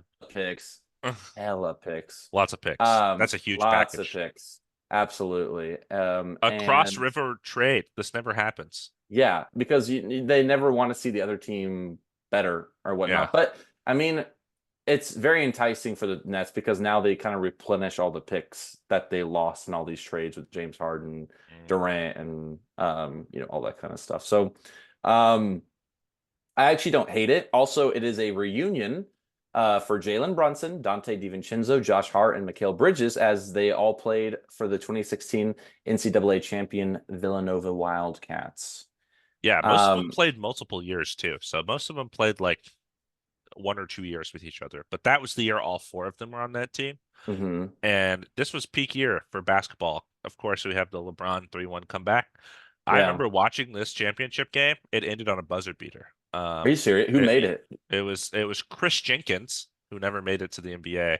But he got a pass from Ryan Arcidiacono, who was on this team as well. Former Nick, who got traded to the Pistons and waived, I think. I don't even think he's in the Yeah. league anymore. Maybe he'll sign for the minimum. Who knows? Just get them all there. But Ryan Arcidiacono dribbled the ball up and just like turned around and handed it to Chris Jenkins. The game was tied, by the way, and he just launched like a huge three buzzer, like actual buzzer beater. The buzzer ran out and hit it and to win the championship against North Carolina. Like huge, huge. Wow. Yeah. Against UNC, that's crazy. I mean, what a great year for basketball. Yeah. Also, I saw something funny. So after this trade happened, I saw something along the lines that said the New York Knicks are really trying to win a championship using the power of friendship. Yeah, I And saw I saw I using a they really formed a super team with role players, yeah, yes. which I thought was funny. But Jalen Brunson's a superstar at this point. Yeah. I mean, come on, like it's hard to deny. But definitely everyone else is very good role players. Um, Also pertaining to the Knicks. Well, okay, before we get into the next part, And what the do you think of FaceTime. and the FaceTime pick, of The course. Love FaceTime was that. fun. I saved it. I was like, that's a fun pick. Um, What do you think of the trade? that's a lot of picks. That's a lot of picks for a guy that's never made an all-star team. And I love Mikal Bridges. I mean, Yeah, one of my absolutely. favorite players. I still think he's never missed an NBA game. Yeah, Um, it's true. yeah, so now he has the ultimate test of Tom Thibodeau playing him 48 minutes a I game. I was seeing a lot of that too. Like it was like Mikhail, it was like a person like Mikhail Bridges never missing a game, and then like Tom Thibodeau licking his lips. Like, oh yeah, yeah, never miss a game, huh? What's it called? It's like an immovable object meets an unstoppable Yeah, force. no, Like, yeah, or a rock in a hard place too. It's so funny. yeah, so I love Mikal Bridges. I think he is the 3 and D wing. He is that Oh guy. my God, we really have been just talking about that all day. Okay. He is the prototype. I think he plugs in nicely for their lineup. I imagine their starting lineup will be Jalen Brunson, Mikal Bridges now, OG Anunoby, who we'll get to in a second, Julius Randle. Remember, he's on that team. Mm-hmm. And then, whatever center Isaiah Hartenstein or Mitchell Robinson. Yeah. Um, we'll And see. then DiVincenzo and oh, you said DiVincenzo, right? No, no, no. I Or did. yeah, so That's then crazy. yeah, Josh Hart and DiVincenzo off the bench. And Pretty good. Miles McBride, the Yeah. other center. Like they got a Precious, that's they true got of. a Good. deep team here, as long Yeah. as they don't miss 8 of them in the playoffs. For real. Oh my So, God. I mean, like in terms of that, getting Mikal Bridges, the guys on your team love it, so like that's great. I think he'll fit in nicely with this team. I think going against the Celtics, particularly for like an Eastern Conference Finals run, this is a really important pickup because now you have someone that you can guard. You have OG and McHale to put on Brown and Tatum. Like that's huge. Yeah. That's a great combo of wings to guard those two guys. So, and I feel like that's obviously the most feared matchup in the East. We'll see how the Bucks look with Dame coming back. He's a little older. Giannis got injured at the end of the season there. The Sixers have a lot of I don't know, like A lot of they have question a marks. lot of Yeah. a lot of money to spend in free agency, Yeah. and we'll see who they end up with. And that's about it for the East. Like those are the top four dogs, I think. coming into Yeah. the season. So this gives you a shot at conference finals for sure. Maybe the finals if things break right against the Celtics. Um, so yeah, I understand the trade. It is a lot of assets. I know the Knicks also have other picks from other teams too, so they still have some draft capital. But it is also New York. Um, and I know this hasn't happened a lot in our lifetime, but if somebody wants to go play and live in New York, they'll get there. It's not Yeah. quite the Lakers, where it feels like they constantly have a superstar, but I think if the worst case scenario happens and it's like a total disaster, I feel like it wouldn't take them long to figure it out. Yeah. Um, so yeah, they gave up a lot, but I understand, and I think this makes them a top two team in the East, probably. I totally agree with you. And yeah, I don't hate the trade. There's a lot of assets, like you said, but at least from the Nets perspective, A plus Oh for yeah, sure. I didn't even talk about the Yeah, other side of it. Nets perspective, like Bojan will probably not play, or they'll probably move him. I mean, I didn't even think about this. Okay, the Nets got the Nets traded like a bunch. No, I'm sorry, the Suns traded their first round picks and Mikal Bridges for Kevin Durant, and then they just traded Mikal Bridges for a bunch of more for they Kevin Durant allotted like 9 first round picks for them. Yeah, Because they got a bunch of first and Mikal, and they just got another, bunch of first, and they got their own picks back, yeah. for the Suns first. So Yeah, A plus for sure. And Knicks, I'd probably I like Mikal Bridges a lot as well. And I think this is a move that you make. I mean, you look at the rest of the market, like, okay, so you did really well last year, but what makes you better? What helps you beat the Pacers? I mean, obviously without barring injuries and whatnot, what helps you get to the finals? And I think adding Mikal Bridges is a perfect answer. I think a lot of teams are probably looking to get him, and the Knicks getting him, well, you do what you can, and I think they did. And like you said, the Knicks still have draft capital, so it's not the end of the world yeah, for them. Also, the Knicks and OG Anunoby agreed to a 5-year, $212.5 million contract. And this deal includes a player option and trade kicker. So obviously OG was traded that's before a the lot of money. it's a lot of money. Traded before the end of the deadline last year, made the Knicks that much better. They were almost seemingly unstoppable. He had a great game 3 or 4 against the Pacers. The one he got injured I think it in. was two, maybe. Yeah, probably even game 2. Yeah, he had a great game. It did really well in the playoffs. So he's a player that, if the Knicks didn't sign him, someone would definitely be Oh interested yeah. in him. And we're big fans of him as well. So When you great. trade for a player like that, you gotta resign. Apps. You gotta You resign. gotta, yeah. Yeah. So I'm walking here. It's I'm New York, walking. It's New so. York. You gotta resign him. How do you feel about the OG Anunoby trade? You gotta resign him. Well, I like how the It, shoulder shrugging is also it has included. to. I Yeah, yeah. have to do I it. feel it. Yeah. So because of this, they'll likely lose the cap flexibility to re-sign Isaiah Hartenstein. He was big for them. Uh, he was big in the playoffs for them, unless they trade Mitchell Robinson. So, if you're the Knicks, what would you do? What would you do with John Quinones? Have you ever seen that? Oh, You know what that is? I've been showed clips of it. Yeah. That's It, as far as it that used goes to for me. be part of when I taught in Galveston, it was part of our SEL lesson. Like we'd teach the kids like we'd show them what would you do videos. And it's like so Um, obvious, like Yeah. Oh my God.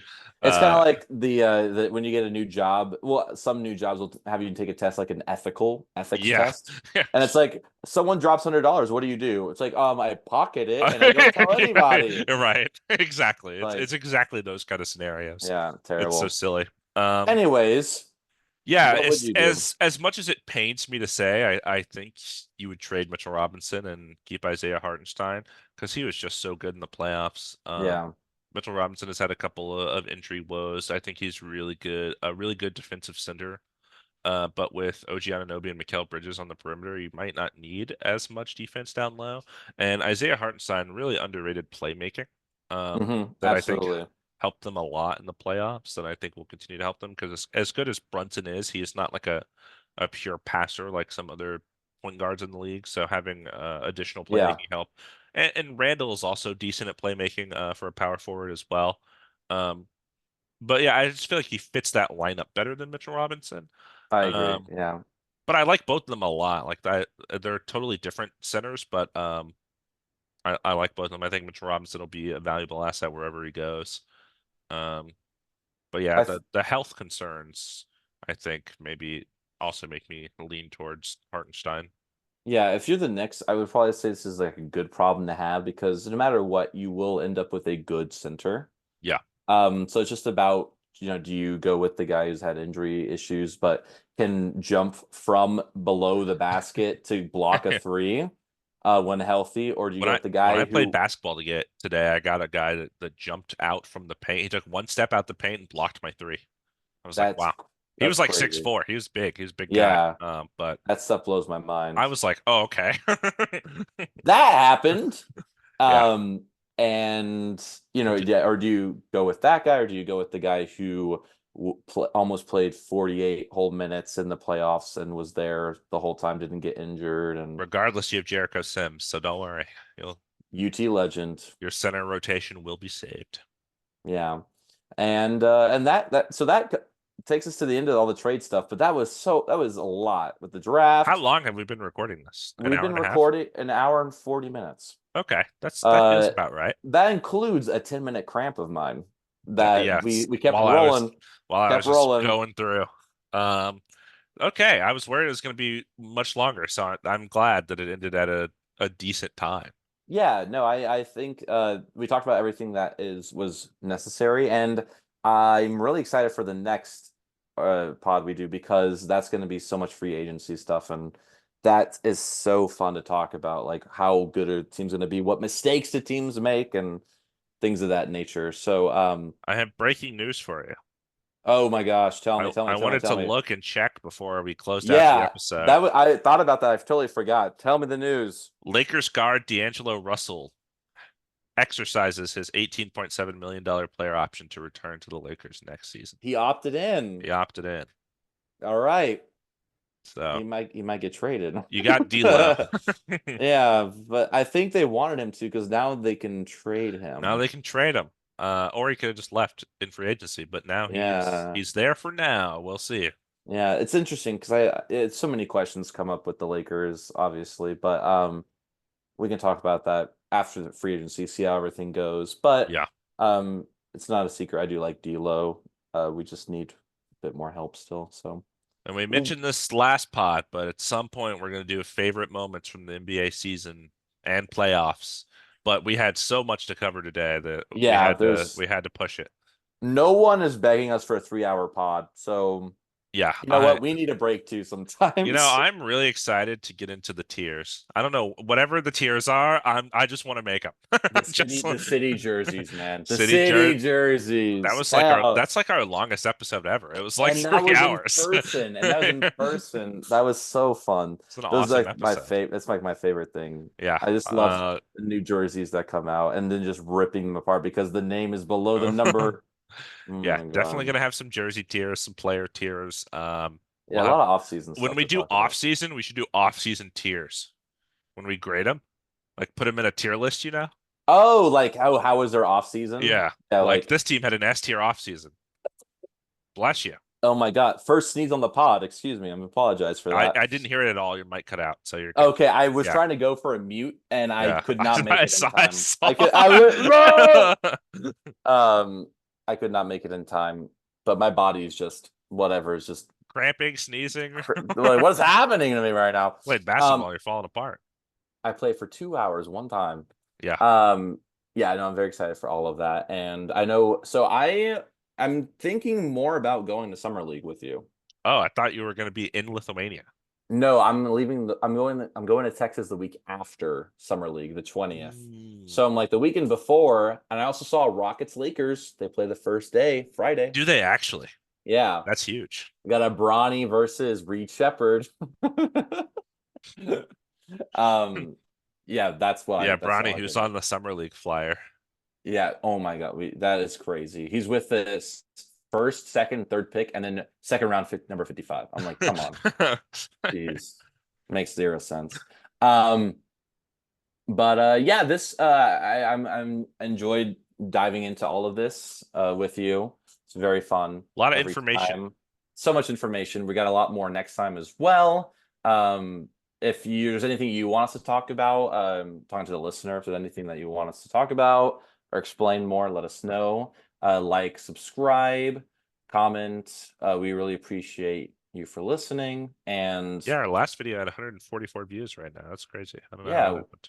we appreciate that. Popping And off. make sure you stay hydrated so you don't cramp while They you're only doing a they only get podcast. 4 minutes into the podcast, so they haven't heard any of this part. They But yeah, they're gonna get into us talking about basketball IQ and they're like, that doesn't matter. I'm gonna turn off this. Like, okay. yeah, But yeah, this was really fun. This was great. I look forward to talking about free agency next time. It's yeah, gonna be fun. And whatever else happens too. You gotta do the shot real quick. He's yeah, gonna pop that yeah, shot. Don't hit the ceiling. yeah. That's okay. Uh, We didn't hit uh, the ceiling, that wasn't so so bad, honestly. The line was good, I yeah. think. Uh, It was, but you missed, and it's okay. You'll get it next time, or you're gonna get it right now. And he's gonna shoot forwards, and fuck. that was, dude. That was it's Damn it. okay. Well, you can't make a shot, and that's okay. I'm still Uh, adjusting to my new setup. Okay, I was absolutely. money in the last setup. Your setup looks great, by the way. Looks good. Thanks. I don't have any Um, room right now in this chair. I'm like right in between my desk and bed. um, I couldn't tell. Great. Anyways, thanks again for listening, and this has been Two Man Game with Damon and Dom. Buckets.